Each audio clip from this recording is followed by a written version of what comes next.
சீடன் குருவிடம் வந்து, குருவே, என்னால் கோபத்தை அடக்க முடியவில்லை. கடந்த வாரம் எனது நண்பனிடம் சரியான சண்டை. இந்த வாரம் கோபத்தில் கையில் கிடைத்த பொருட்களை எல்லாம் போட்டு உடைத்து விட்டேன். எனக்கு கோபம் வராமல் இருக்க என்ன செய்ய வேண்டும் என்றான்.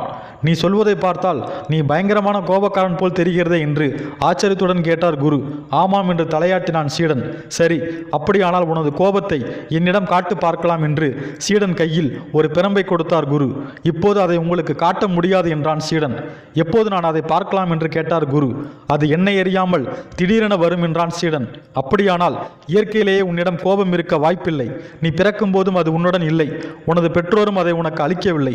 உனக்கு விருப்பமான போதும் அதை வெளிப்படுத்த முடியவில்லை எனில் அது உன்னிடம் இல்லாத ஒன்று.